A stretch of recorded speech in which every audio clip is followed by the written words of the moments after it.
রাসূল সাল্লাল্লাহু আলাইহি সাল্লাম বলেছেন, এই যে আমসাইতুম কুফফু সিবিয়ানাকুম, যখন সন্ধ্যা হয় তখন তোমরা ছোট বাচ্চা, দুধের বাচ্চাকে, হাঁটতে পারে এরকম বাচ্চাকে আটকে রাখো। ওদেরকে বাড়ির পিছনে নিয়ে যায় না, ওদেরকে উঠানে আঙিনায় নিয়ে যায় না, ওদেরকে ছাদের উপরে নিয়ে যায় না। ইন্তাশিরু শয়তান, ওই সময় শয়তান ছড়িয়ে পড়ে। শয়তান ছেলের উপরে বদ নজর দিবে, ওকে ধাক্কা দিয়ে নিচে ফেলে দিবে। যদি শয়তান বাচ্চার উপরে বদ নজর দেয় তাহলে সারা রাত বাচ্চা কান্নাকাটি করবে আর ববন করবে, মনে হবে যে বাচ্চা মারা গেল, এরকম মনে হবে। তখন বাপ মা সারা রাত ব্যস্ত থাকবে। শয়তানের প্রতিক্রিয়া। রাসূল সাল্লাল্লাহু আলাইহি সাল্লাম একথা বলেন। তিনি বলেন, ফাইদা জাআ সাআতুম মিনাল লাইলি ফাকাল্লুহুম, রাতের কিছু অংশ পার হয়ে গেলে, রাত 8:30 9টা হয়ে গেলে, 10টা হয়ে গেলে, এখন বাচ্চাকে ছেড়ে দাও, আর কোনো ক্ষতি হবে না। সন্ধ্যার সময় একথা মুহাম্মদ সাল্লাল্লাহু আলাইহি সাল্লাম বলেন। হাদিস বুখারী মুসলিম। তিনি বলেন, ও আগলিকুল আবওয়াব ওয়াযকুরুল্লাহ, দরজা জানালা বন্ধ করার সময় বিসমিল্লাহ বলো। ইন্না শায়তান লা ইয়াফতাহু বাবান মুগলাক, যে দরজা বিসমিল্লাহ বলে বন্ধ করা হয় সেই দরজা শয়তান আর খুলতে পারে না। তিনি বলেন, অকু কেরাবাকুম ওয়াযকুরুল্লাহ, যত পাত্র আছে, আটার পাত্র হোক, চাউলের হোক, কোনো খাদ্য দরবারের হোক, যত পাত্র আছে, পাতিল আছে, সবকে ঢাকো, বিসমিল্লাহ বলো। কেন? বিসমিল্লাহ বলে ঢাকা পাত্র শয়তান খুলতে পারবে না। তিনি আরো বলেন, ও খাম্মেরু আনিয়াতাকুম ওয়াযকুরুল্লাহ, যত খাদ্য দ্রব্যাদির পাতিল আছে, দুধ আছে, তরকারি আছে, ভাত আছে, অন্য কিছু খাদ্য পানি আছে, সবকে ঢেকে রাখো, বিসমিল্লাহ বলো। তিনি বলেন, ফাইলাম তাজিদ, ঢাকার মতো যদি কিছু না পাও, ঘরের যদি দরজা না থাকে, তাহলে ফাতুরজু আলাইহি সাইয়্যিন ওয়াযকুরুল্লাহ, বিসমিল্লাহ বলে ওই পাতিলের মুখে একটা খড়কুটা রেখে দাও, বিসমিল্লাহ বলে দরজা একটা খড়কুটা রেখে দাও, সকাল পর্যন্ত এই দরজা দিয়ে শয়তান প্রবেশ করতে পারবে না। এই কথা মুহাম্মদ সাল্লাল্লাহু আলাইহি ওয়াসাল্লাম বলেন। হাদিস বুখারী মুসলিম। এই পাত্রের মধ্যে শয়তান ঢুকতে পারবে না, অথচ খোলা আছে, এমনি একটা খড়কুটা কিছু আপনি বিসমিল্লাহ বলে রেখে দিয়েছেন। হাদিস বুখারী মুসলিম। তিনি বলেন, রাতে কতগুলি বালা মুসিবত চলে, যদি কোনো খাদ্য খোলা থাকে তাহলে শয়তান তাতে ঢুকে যায়। এই খাদ্য যদি, তাহলে বালা মুসিবত ওই খাদ্যে ঢুকে যায়। এই খাদ্য যদি সকালে মানুষ খায় তাহলে তার পেট খারাপ হবেই। রাস্তাঘাটের হাট বাজারের খোলা জিনিস কিনা খাবেন না। যদি দেখেন যে রাতে খাদ্যের পাতিল, তরকারির পাতিল ঢাকা ছিল না, তাহলে সকালে সেটা খেতে হবে না। যা রাসূল সাল্লাল্লাহু আলাইহি সাল্লাম বলেন। বলছিলাম বিসমিল্লাহ। আয়েশা রাদিয়াল্লাহু তাআলা আনহা বলেন, ইযা আকালা আহাদুকুম ওয়া নাসিয়া ইয়াযকুরুল্লাহ ফালায়াকুল বিসমিল্লাহ ওয়া আল্লাহু আকবার, কেউ যদি খেতে বসে বিসমিল্লাহ ভুলে যায় তাহলে শেষে বললে এভাবে বলবে, বিসমিল্লাহ ওয়া আল্লাহু আকবার, আমার বিসমিল্লাহ শুরু থেকে শেষ পর্যন্ত, আমার বিসমিল্লাহ শুরু থেকে শেষ পর্যন্ত। তাহলে শয়তান যা খেয়েছে ও বমন করে রেখে চলে যাও, ও নিয়ে যেতে পারবে না। এ কথা রাসূল সাল্লাল্লাহু আলাইহি সাল্লাম বলেন। সম্মানিত অত্র বৈঠকের দিনী মুসলিম ভাই বোন, বলছিলাম বিসমিল্লাহ। সংক্ষিপ্তভাবে আমরা এই পর্যন্ত বলে আরেকটু বলি। রাসূল সাল্লাল্লাহু আলাইহি ওয়াসাল্লাম বলেন, এযা আতা আহাদুকুম আহলাহু, যখন তোমাদের কোনো ব্যক্তি তার স্ত্রীর নিকটে আসে, ফালিয়াকুল, সে যেন বলে, বিসমিল্লাহি আল্লাহুম্মা জান্নিবনা শায়তান ওয়া জান্নিবিশ শায়তান মা রাযাকতানা, আমি আমার স্ত্রী আমরা এই কর্মে যাচ্ছি আল্লাহর নামে, আল্লাহ তুমি আমাদেরকে শয়তান থেকে বাঁচাও, আর এতে যদি কোনো সন্তান দাও তাহলে তুমি তাকেও শয়তান থেকে রক্ষা করো, ফালায়াজুরুহু, তাহলে শয়তান ওই বাচ্চার ক্ষতি করতে পারবে না। হাদিস বুখারী মুসলিম। রাসূল সাল্লাল্লাহু আলাইহি সাল্লাম বলেন, যখন মানুষ পেশাব পায়খানায় যাবে তখন যদি বলে, বিসমিল্লাহি আল্লাহুম্মা ইন্নী আউযু বিকা মিনাল খুবুসি ওয়াল খাবায়েস, আমি আল্লাহর নামে টয়লেটে পায়খানায় যাচ্ছি, অপবিত্র জিন এবং জিন্নি থেকে আমি বাঁচতে চাচ্ছি। যদি বিসমিল্লাহ সহ বলে তো শয়তান ক্ষতি করা তো দূরের কথা, দেখতেই পাবে না। আর যদি বিসমিল্লাহ ছাড়া বলেন তাহলে শয়তান দেখতে পাবে, ক্ষতি করতে পারবে না। পেশাব পায়খানার টয়লেট হলো শয়তান থাকার জায়গা, কাজেই যাওয়ার সময়তে, ঢোকার সময়তে বা বসার সময়তে বলে দিতে হবে। উল্লেখ্য যে টয়লেট যদি পাকা করা থাকে, সুন্দর ঢালাই করা থাকে, টাইলস লাগানো থাকে, তাহলে দোয়া পড়বে যখন বসতে যাচ্ছে, আর যখন উঠে যাবে তখন গোফরানাকা দোয়া পড়বে, এখনো ফিরি। এই ঘরে বিসমিল্লাহ বলে অজু করতে পারবে, সমস্যা নেই।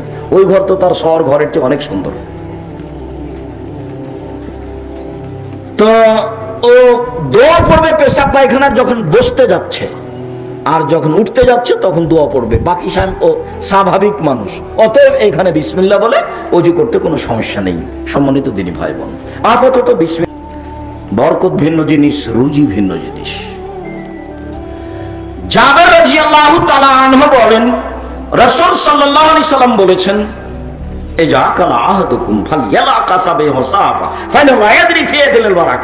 যখন তোমাদের কেউ খাবে তখন সে যেন খাওয়া শেষে প্লেট চেটে খায়, আঙ্গুল চেটে খায়। কেন? কোন ভাতে বরকত আছে তার জানা নাই। ভাঙা ভাত প্লেটে ছিল, ধুয়ে ফেলে দেওয়া হয়েছে, বরকত চলে গেছে। ভাঙা ভাত হাতে লেগেছিল, আপনি চেটে খেলেন না, ওটা ধুয়ে ফেললেন, চলে গেল, বরকত চলে গেল। পড়ে গেছে সেটা তো ফেলে রেখে দাও বহু দূরের কথা। জাবের রাদিয়াল্লাহু তাআলা আনহু বলেন, রাসূল সাল্লাল্লাহু আলাইহি সাল্লাম বলেছেন, ইন্নাশ শায়তান লা ইয়াহজুরু ফি শাইইন কুল্লিহি, তোমাদের সব কিছুতে শয়তান উপস্থিত হয়। যা করো, ঘুমাও, উঠো, খাও, চলো ফিরো, কাজ করো, সব কর্মে শয়তান থাকে। হাত্তা ইয়াহজুরু ফি তাম, খেতে বসলেও আসে, খাওয়ার সময় তো শয়তান থাকে। এবার আল্লাহ রাসূল বলছেন, ওয়াইন সাকাতাত মিন আহাদিকুমুল লুকমা, খেতে বসে যদি দুই একটা ভাত পড়ে যায়, খাদ্য যদি পড়ে যায়, তাহলে রাসূল বলছেন, ফাল ইমিত মিনহা মাকানা মিনাল আযা, ওতে যদি কোনো ময়লা লেগে যায় তাহলে সে যেন সরিয়ে দেয়।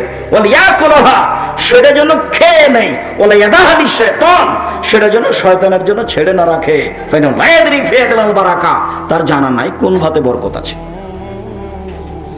অত্র বুখারী মুসলিমের হাদিসে প্রথমে যেটা বোঝা গেল, মানুষের সব জায়গাতেই শয়তান উপস্থিত হয়, খেতে বসলেও হয়। খেতে বসে যদি ভাত পড়ে যায়, ভাত দিতে লেগে, খাদ্য দিতে লেগে, তাহলে সেটা উঠিয়ে নিতে হবে, ময়লা লাগলে সরিয়ে দিতে হবে। প্লেটে ভাত রেখে হাতে পানি ঢেলে দেওয়া তো বহু দূরের কথা। আমার কাজ এমনটা সহজে হয় না। আমি ছাত্র জীবন থেকে নিয়ে এ যাবৎ কোনোদিন প্লেটে পানি ঢেলে দিয়েছি খাদ্য রেখে, তা ঘটেনি। আর মানুষে আমার জন্য খাবার রেডি করেছে, তাতে আমি দেখেছি 32 আইটেমে তরকারি করেছে, আর 16 আইটেমে ভর্তা করেছে। সব ভর্তার গায়ে লিখে দেওয়া আছে এটা কোন জিনিসের ভর্তা। আমি কোনোদিন খাদ্য প্লেটে রেখে পানি ঢেলে দিইনি, এটা আমার জীবনে ঘটেনি কোনোদিন। আমার 16 বছর ছাত্র জীবন আছে, আর 33 বছর শিক্ষক জীবন আছে, আর দাওয়াতি জীবন প্রায় এরকমই। সম্মানিত দিনী ভাই বোন, রাসূল সাল্লাল্লাহু আলাইহি সাল্লাম বললেন, যদি পড়ে যায় উঠিয়ে নিতে হবে, ময়লা লাগলে সরিয়ে দিতে হবে, খেয়ে নিতে হবে, ছেড়ে রাখা যাবে না। ছেড়ে রাখলে শয়তান খাবে। জানা নাই কোনটাতে বরকত আছে। বরকত ভিন্ন জিনিস, রুজি ভিন্ন জিনিস। ওয়াসি ইবনে হারব বলছেন যে আমি আল্লাহ রাসূলকে বললাম, আল্লাহর নবী, ইন্না কুলা ওয়ালা নাশবা, আমরা খাই কিন্তু তৃপ্তি পাই না, আমরা খাই কিন্তু তৃপ্তি পাই না। তখন আল্লাহ রাসূল বলছেন যে তাসতামিউনা আলা তুআমিকুম ওয়া তাতাফাররাকুনা, খেতে যখন বসো সবাই মিলে খেতে বসো না একা একাই বসো, কোনো না তাফাররাক, আমরা ভিন্ন ভিন্ন বসি। আমি খাই এক সময়, আমার স্ত্রী খায় এক সময়, ছেলের খায় এক সময়, মেয়েরা এক সময়, কাজের মেয়েরা এক সময়, বিভিন্নভাবে খাই। তখন আল্লাহ রাসূল বলছেন, না না না না, ইসতামিউ আলা তুআমিকুম, একসাথে খাও, আযকুরুল্লাহ, বিসমিল্লাহ বলো, ইবারাক লাকুম ফিহি, তোমাদের খাদ্যে বরকত দেওয়া হবে। খাদ্য যে রান্না করা হয়েছে সেটা আপনি খেয়ে নিলেন, তারপর কিছুক্ষণ পর আরেকজন এসে খেলো, আরেকজন এসে খেলো, এতে বরকত হবে না, এ কথা রাসূল সাল্লাল্লাহু আলাইহি ওয়াসাল্লাম বলছেন। সবাই একসাথে বসে খাবে সম্ভবপর, তাহলে তাতে বরকত থাকবে, এই কথা আল্লাহর নবী বলেন। তিনি বলেন, কোন তো মাকুম মুস্তামিয়া, একত্রিত হয়ে খাও, ওলা তা কোনো মুতাফাররিকান, ভিন্ন ভিন্ন হয়ে খায় না। ফাইন্না তামাল ওয়াহিদ ইয়াকফিল ইসনাইন, একজনের খাদ্য দুইজনের হবে। ও তামাল ইসনাইন ইয়াকফি আত-তামানিয়া, দুইজনের খাদ্য 8 জনের হবে। হাদিস বুখারী মুসলিম। এই কথা রাসূল সাল্লাল্লাহু আলাইহি ওয়াসাল্লাম বলেন।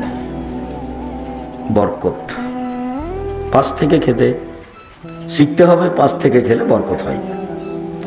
মিকদাদ ইবনে মাদি কারাব রাদিয়াল্লাহু তাআলা আনহু বলেন, রাসূল সাল্লাল্লাহু আলাইহি ওয়াসাল্লাম বলেছেন, কিলু তামাকুম ফাইনা ইবারাকালাকুম ফি, খাদ্য মেপে রান্না করো, বরকত দেওয়া হবে। চাউল যখন রান্না করতে যাচ্ছে মেপে নিতে হবে কতটুকু লাগবে। আমাদের রাজশাহী চাঁপাইনবাবগঞ্জের মহিলা মাচাচিরা ভাত রান্না করার সময় চাউল ঠিকই মাপে, কিন্তু রুটি বানানোর সময় আটা মেপে নেয় না, হাতে উঠিয়ে না একটা পরিমাণ মতো, মনে করে যে এতেই হবে। রাসূল সাল্লাল্লাহু আলাইহি ওয়াসাল্লাম বলছেন যে চাউলও মেপে নিতে হবে, আটাও মেপে নিতে হবে। আমি কতটি আটা রুটি বানাচ্ছি এটা তাকে জানতে হবে, তাতে বরকত হবে। এ কথা আল্লাহর নবী বলেন। বরকত ভিন্ন জিনিস, রুজি ভিন্ন জিনিস, খাওয়া পান করার নিয়ম। হুযায়ফা রাদিয়াল্লাহু তাআলা আনহু বলেন, রাসূল সাল্লাল্লাহু আলাইহি সাল্লাম বলেছেন, লা আকুলু মুত্তাকিয়ান, আমি কখনো হেলান দিয়ে খাইনি। আল্লাহর নবী কোনোদিন কখনো হেলান দিয়ে খাননি। হেলান দিয়ে খাওয়া কি জিনিস? চেয়ারে বসে পিছন দিকে হেলান দিয়ে খাওয়ার নাম হেলান দিয়ে খাওয়া। মনে করেন তারা ডান হাত মাটিতে রেখে লাগিয়ে খাওয়ার নাম হেলান দিয়ে খাওয়া, বাম হাত মাটিতে লাগিয়ে খাওয়ার নাম হেলান দিয়ে খাওয়া। মোল্লা আলী কারি হানাফি বিদ্বান বলেন যে 4 জানু হ্যাঁ বসে খাওয়া হেলান দিয়ে খাওয়া। 4 জানু মানে যে ডান পা বাম দিকে করলেন, বাম পা ডান দিকে করলেন, নিতম্ব পিছন মাটির উপর রেখে দিলেন, এইভাবে বসে খাওয়া হেলান দিয়ে খাওয়া। তো তিনি বলছেন তাহলে কিভাবে খেতে হবে?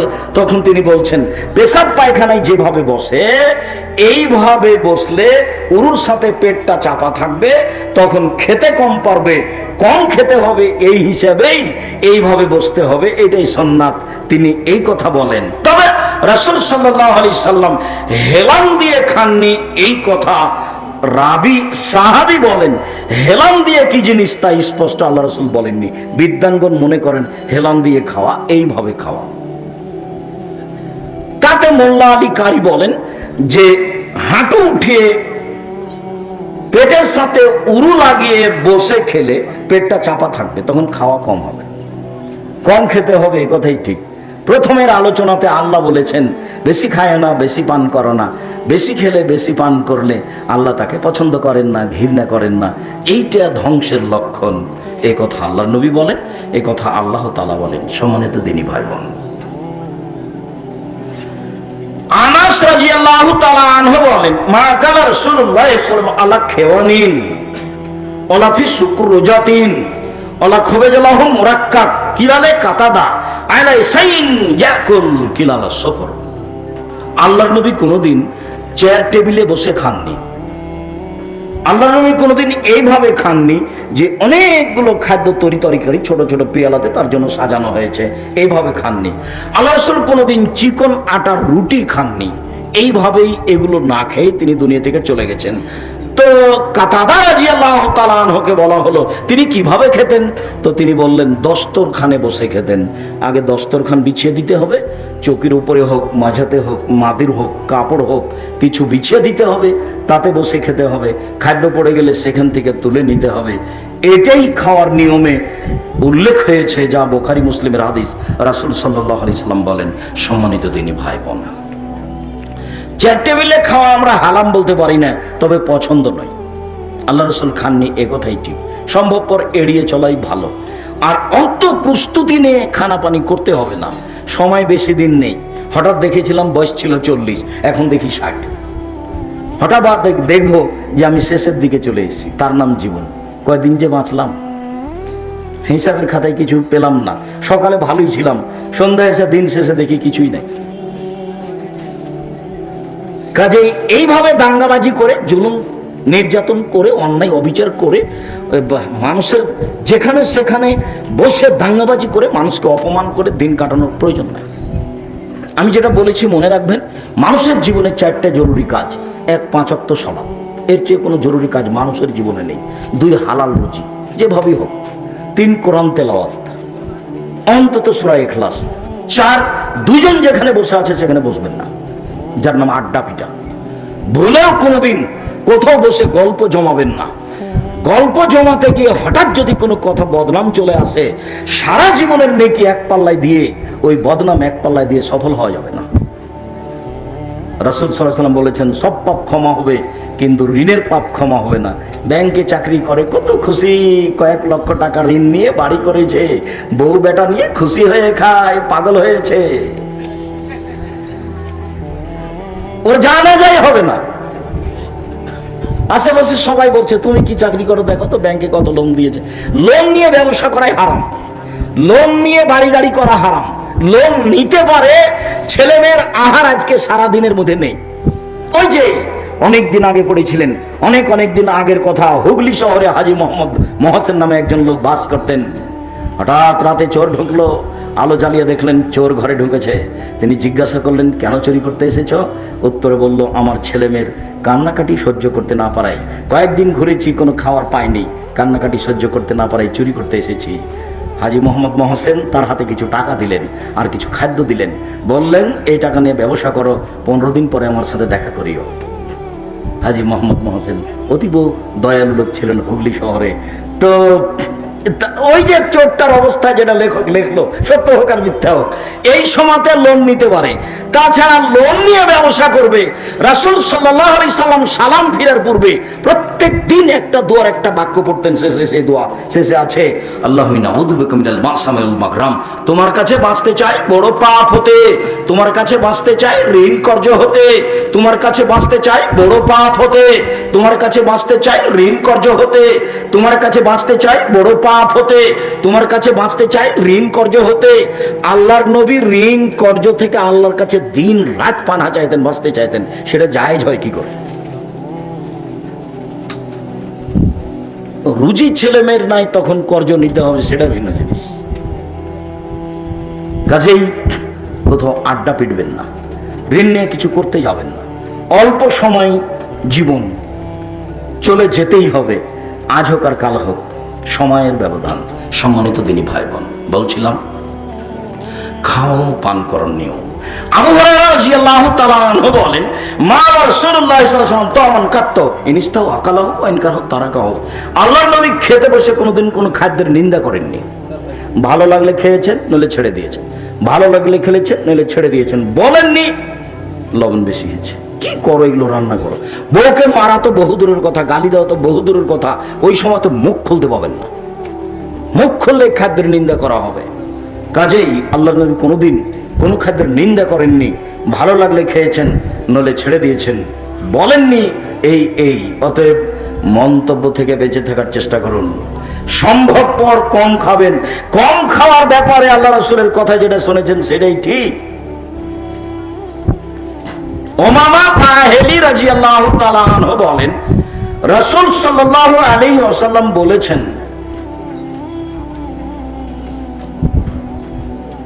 ইয়ামলাউ মা ইয়ামলাউ ইবনু আদম আশাররু বিআইনিন বাতনিন। আদম সন্তান যা কিছু ব্যাগে রাখে, আদমের ছেলে মেয়ে যা কিছু থলেতে রাখে, আদমের সন্তান যা কিছু ব্যাগে রাখে, তার সবচেয়ে খারাপ সেইটা যেটা পেটে রাখে। পেটে একটা ব্যাগ, পেটে একটা থলে। আদম সন্তানের যত কিছু রাখার পাত্র আছে, তার সবচেয়ে খারাপ পাত্র কোনটা বলেন তো? পেট। এই কথা রাসূল সাল্লাল্লাহু আলাইহি ওয়াসাল্লাম বলেন। তিনি বলেন, অবে হাসবি ইবনে আদম ওকালাতুন ইকুমু বিহি সুলবা।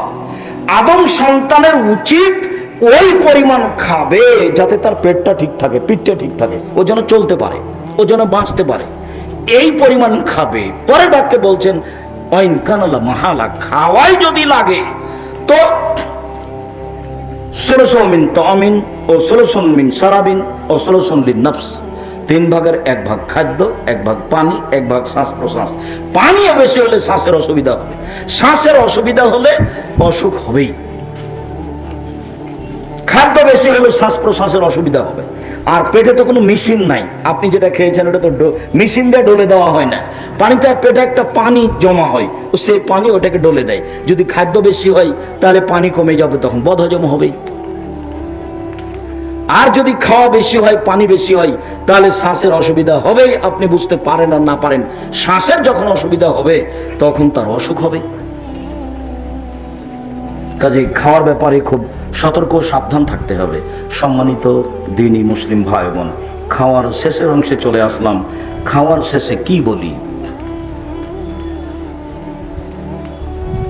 উমামা বাহিলি রাদিয়াল্লাহু তাআলা আনহু বলেন, রাসূল সাল্লাল্লাহু আলাইহি ওয়াসাল্লাম খাওয়া শেষে এজা রাফা মায়দাতাহু, যখন তিনি তার দস্তরখান উঠাতেন তখন তিনি বলতেন, আলহামদুলিল্লাহ হামদান কাসিরান তাইয়িবান মুবারাকান ফি গায়রা মাকফিন ওয়ালা মুআদ্দাইন ওয়ালা মুস্তাগনান আনহু রাব্বানা। বুখারী মুসলিম। আল্লাহর প্রশংসা, খুব তার প্রশংসা, মঙ্গলময় তার প্রশংসা, বরকতময় তোমার তার প্রশংসা। এই খাদ্য হতে মুখ ফিরাতে পারি না, এই খাদ্য খেয়ে তৃপ্তি হয়ে শেষ করতে পারি না, চিরদিনের জন্য এই খাদ্যের মুখাপেক্ষী রয়েছে।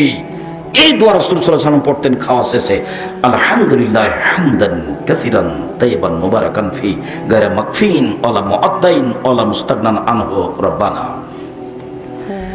আবু আইয়ুব আনসারী রাদিয়াল্লাহু তাআলা আনহু বলেন, কারণ নবী সাল্লাল্লাহু আলাইহি সাল্লাম ইযা আকালা ওয়া শারিবা, যখনই আল্লাহ রাসূল খেতেন ও পান করতেন তখনই তিনি খাওয়া শেষে, পান করার শেষে বলতেন, আলহামদুলিল্লাহিল্লাযী আতআমা ওয়া সাকা ওয়া সাওয়াগাহু ওয়া জাআলা লাহু মাখরাজা। সে আল্লাহর প্রশংসা যে আল্লাহ খাওয়ালো, পান করালো, সুন্দরভাবে বের করার ব্যবস্থা করলো, সে আল্লাহর প্রশংসা। আনাস রাদিয়াল্লাহু তাআলা আনহু বলেন, রাসূল সাল্লাল্লাহু আলাইহি সাল্লাম বলেছেন, মান আকালা সুম্মা কালা, যে ব্যক্তি খাওয়া শেষে বলল, আলহামদুলিল্লাহিল্লাযী আতআমানি হাজাত তাআমা ওয়া রাযাকানিহি মিন গায়রি হাওলিন মিন্নি ওয়ালা কুওয়া। কেউ যদি খাওয়া শেষে বলে, সে আল্লাহর প্রশংসা যে আল্লাহ এই খাদ্য খাওয়ালো আর রুজি হিসাবে দিল, তাহলে বাহ্যিকভাবে নড়াচড়ার কোনো শক্তি নাই, আন্তরিকভাবে নড়াচড়ার কোনো শক্তি নাই, ও নিজেই দিয়েছে, এই কথা যদি কেউ বলে, তাহলে গফিরা লাহু মা তাকাদ্দামা মিন জামবিহি, অতীতের সব পাপ ক্ষমা। খাওয়া শেষে দোয়াতে অতীতের পাপ ক্ষমা হয়, এটা ব্যতিক্রম কথা। এই হাদিস সেটা, এই দোয়া সেটা কি?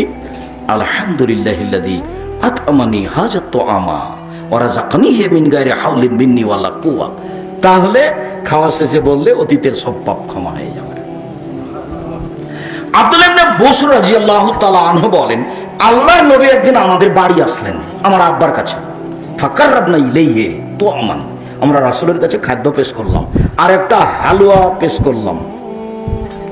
তো তিনি সেখান থেকে কিছু খেলেন। সুম্মা উতিয়া বেতামারাতিন, তারপরে তার কাছে ফল নিয়ে যাওয়া হলো, ফল খেলেন।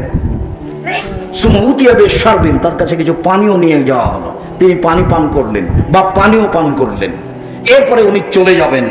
ফা আখাজা আবি লেজামা দাব্বাতিহি, আমার আব্বা আল্লাহ রাসূলের গাধার লাগামটা ধরে নিলেন। লাগাম ধরে নিয়ে বলছেন, উদুল্লাহ লানা, আপনি আমাদের জন্য একটু দোয়া করে দেন। তখন আল্লাহ রাসূল বলছেন, আল্লাহুম্মা বারিক লাহুম ফিমা রাযাকতাহুম ওয়াগফির লাহুম ওয়ারহামহুম। আল্লাহ, তুমি এদের যে রুজি দিয়েছো তাতে বরকত দাও, এদের ক্ষমা করে দাও, এদের প্রতি দয়া করো। এই দোয়া পড়লেন। অত্র হাদিসে বোঝা গেল, মানুষ বাড়িতে আসলে তার জন্য খাওয়ার ব্যবস্থা করতে হবে। দুপুরে ওই চানাচুর বিস্কুট দিয়ে বিদায় করতে হবে না, ওই হিসাব বাতিল করতে হবে। মানুষ আসলে খাওয়ার ব্যবস্থা করতে হবে, এক। দুই, মানুষ যে খাওয়ার দিয়েছে সবই খেয়ে নিতে হবে তা নয়।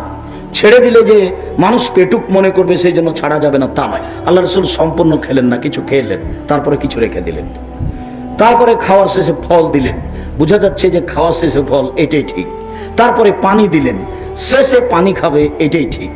এরপরে যে বাড়িতে মেহমান এসেছে তাকে বলতে হবে, ভাই আপনি আমার ছেলে মেয়ের জন্য আমাদের জন্য দোয়া করবেন। এ দেখেন আল্লাহ নবী দোয়া করতে বললেন, তখন আল্লাহ রাসূল এই দোয়া পড়লেন। লাগামটা ধরে নিয়ে বলছেন, দোয়া করে দেন, উদুল্লাহ লানা, আমাদের জন্য দোয়া করে দেন। তখন আল্লাহ রাসূল এই দোয়া পড়লেন। তাতে রয়েছে রুজির কথা, তাতে রয়েছে বরকতের কথা, তাতে রয়েছে ক্ষমার কথা। সম্মানিত দিনী ভাই বোন, রাসূল সাল্লাল্লাহু আলাইহি ওয়াসাল্লাম যখন পান করতেন তখন 3 শ্বাসে পান করতেন। অন্য হাদিসে এসে 2 শ্বাসে পান করতেন। না, রাসূলুল্লাহ সাল্লাল্লাহু আলাইহি সাল্লাম, আল্লাহ রাসূল নিষেধ করেছেন পাত্র উল্টিয়ে পান করতে। ছোট বোতলগুলোতে আপনি উল্টিয়ে খেতে পারেন, যেগুলো গিলাসের মতো, যেগুলোতে কয়েক গিলাস পানি হবে, সেগুলো এইভাবে উল্টিয়ে খাওয়া নিষেধ, উল্টিয়ে খাওয়া হবে না। আনাস রাদিয়াল্লাহু তাআলা আনহু বলেন, দাঁড়িয়ে খেতে ও পান করতে আল্লাহ রাসূল নিষেধ করেছেন। তিনি বলেছেন, কেউ যদি দাঁড়িয়ে খায় পান করে তাহলে সে যেন বমন করে দেয়। আব্দুল্লাহ ইবনে আব্বাস রাদিয়াল্লাহু তাআলা আনহু বলেন, রাসূলের কাছে আমি জমজমের পানি নিয়ে গেলাম, তিনি জমজমের পানি পান করেন অহ কায়েম, তখন তিনি দাঁড়িয়ে ছিলেন। জমজমের পানি দাঁড়িয়ে পান করাই সুন্নাত। মাউ জমজম লিমা শুরিবা লাহু, জমজমের পানি যে উদ্দেশ্যে খাবেন সেটাই পূর্ণ হবে। রাসূল সাল্লাল্লাহু আলাইহি সাল্লাম বলেছেন, খায়রু মাইনাল ওয়াজিলার যে মাউ জমজম, মাটির উপরে সবচেয়ে যে উত্তম দামি সুন্দর পানি, পবিত্র পানি, সেটা হলো জমজমের পানি। তিনি বলেন, মাউ জমজম তামিন ও সাকমু শিফাইন, জমজমের পানি হচ্ছে খাদ্যের খাদ্য, জমজমের পানি হচ্ছে রোগের আরোগ্য। জমজমের পানি দাঁড়িয়ে পান করতে হবে, এটাই সুন্নাত। সম্মানিত দিনী ভাই বোন, আমরা আপনাদের বসে থাকার অবস্থা খুব ভালো লাগলেও আমরা আসলে আন্তরিকভাবে বিদায় নিয়ে নিয়েছি, চলেই গেছিলাম, আবার ঘুরে এসেছি। যাক, দেখতে খুব ভালো লাগছে। রাজবাড়ি, বরিশা, ফরিদপুর রাজবাড়ি, এসব এলাকায় আপনারা প্রতিষ্ঠান খুলবেন, কোরআন হাদিসের শিক্ষা ছেলে মেয়েরা করবে, এটা খুব দূরের কথা ছিল।